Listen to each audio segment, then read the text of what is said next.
Vamos ser direto. A dívida do Atlético em 2019 era de 900 milhões. Hoje ela dobrou. Ela é de 1,8 bi. E é essa mesma equipe que estava fazendo a gestão. Por que hoje você tem mais esperança nessa turma, sendo que ela foi a mesma que dobrou as dívidas do Atlético? Mas é porque ela não dobrou a dívida. Isso é lenda. Não é lenda, é o número. É porque o número engana quando você olha só ele assim, ó. Então explica aí pra gente. Vamos lá. Vamos parar pra pensar. Você lembra quando que o Atlético pagou o Michael Suell, Douglas Santos, Tardelli? Eu posso continuar aqui falando, tanto de número aqui pra você. Não, tem muito. Todas essas dívidas foram pagas em 19, 20 e 21. Você vai lembrar que no ano de 2020, o Atlético pagou de 2020 até 2020, de 2019 até 2021, até 2022, 23 não entra. De 19 a 22, o Atlético pagou quase 100 milhões de dívida FIFA. Só que essa dívida, Elton, não entrava no balanço. Pode falar, que eu tô procurando aqui os números. Você vai ver, essa dívida não entrava no balanço.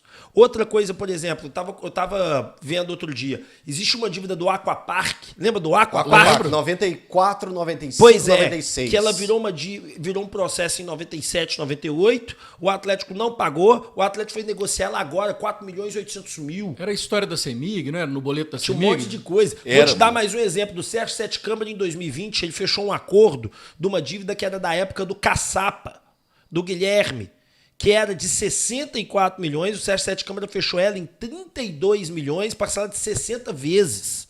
Então o que acontece? Primeira coisa, o balanço do Atlético, ele não era um balanço original, as dívidas todas não estavam lá.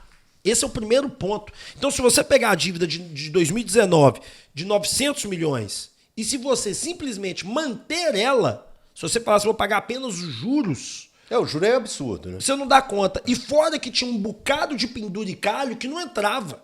Eu conversei com o Sérgio Sete Câmara, numa entrevista que eu fiz com ele, eu perguntei pro Sérgio assim, ô Sérgio, quando em 2019 para 20 ali, por que você implantou no 19 para 20 o SAP? Ele falou assim, deixa eu te contar o que acontecia. Ele falou comigo que no Atlético era assim.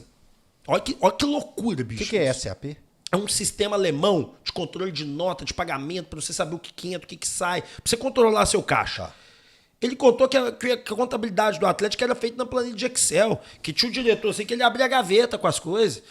Então que ele não sentia um controle real do gasto do Galo. Era uma loucura. Na verdade, a dívida já é monstruosa há muito tempo.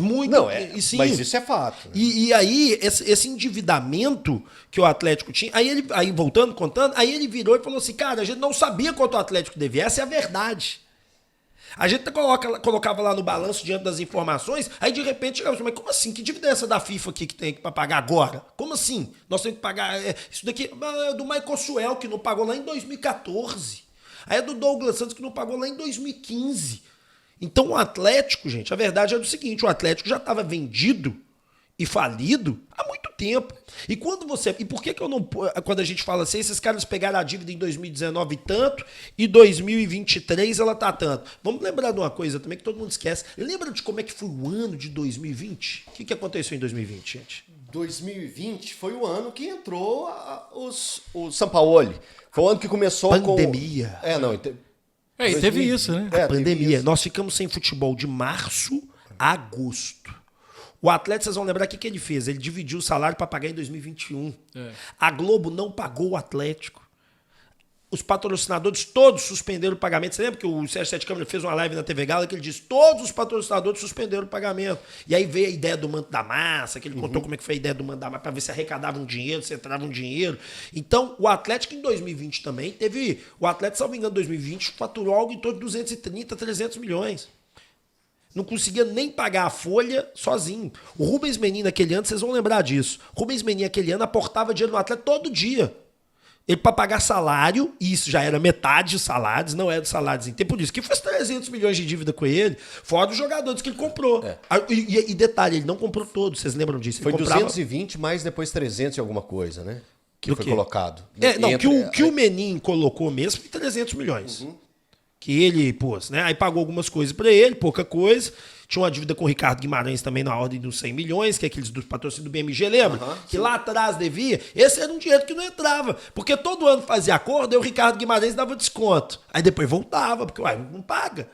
Não paga, não tem jeito. Então o problema, a pergunta é, que você perguntou no início, por que eu confio nessa turma? Porque essa turma pegou uma bomba tão grande, mas uma bomba tão grande, e eles conseguiram, eu acho, que devolver primeiro títulos ao Atlético, Campeonato Brasileiro, Campeonato do Brasil, ter um time ajeitado é mais respeitado. E eu acho, cara, que é o seguinte, eu não ligo se o Atlético é do Menin, se é do Fuscaldi, se é do Elton.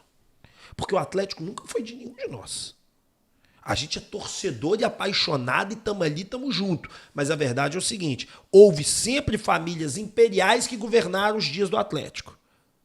Sempre os conselheiros ali com a sua turma, eles mesmos indicando eles mesmos, sempre fechadinho ali, um ou outro torcedor que conseguia subir na hierarquia, entrava lá no Labareda como sócio, ficava tanto tempo, e mesmo assim você tinha que, para poder ser aprovado, para você poder continuar lá, você tinha que ser da turma. Porque se você começasse a falar grosso, igual, por exemplo, teve um que eu nem gosto dos comentários dele não, tá? Mas a gente tem que ser justo, que é o Kadar. Ele começou a xingar foi demais. Até candidato cortaram ele. Né? Foi candidato não, candidato a presidente não. Mas ele era conselheiro. E ele até, outro dia eu vi que ele postou, comprou um camarote, um cara bem sucedido. E eu não gosto dos comentários dele, acho que ele esquece de detalhes importantes. Mas ele, por exemplo, foi um cara que cortaram ele lá dos conselheiros, porque ele falava mesmo, brigava mesmo. Então, assim, nunca foi nosso. Então, por exemplo, outro dia eu perguntei para um amigo meu, atleticano fanático, falei, você já entrou dentro da sede? Ele nunca. Eu falei, pois é, como é que aquilo é nosso? Você não consegue entrar dentro da sede, pra você visitar, pra você ver como é que é a sala, pra você passar ali no meio e conhecer mais ou menos. Então, assim, cara, eu acho que ter dono é a melhor coisa do mundo. Sabe por quê? Vai acabar com aquela desculpa assim, a dívida da gestão passada, o Menin hoje, ele chegar numa entrevista e falar, não, mas nós estamos complicados porque nós pegamos muitas dívidas da gestão passada. Meu irmão, o problema é seu. Você é um empresário mega bem sucedido, você é um cara que conhece sabia tudo, dos problemas. E você comprou a dívida do jeitinho que ela é. Agora eu quero que você dê jeito, porque aqui, ó, a minha paixão tem preço.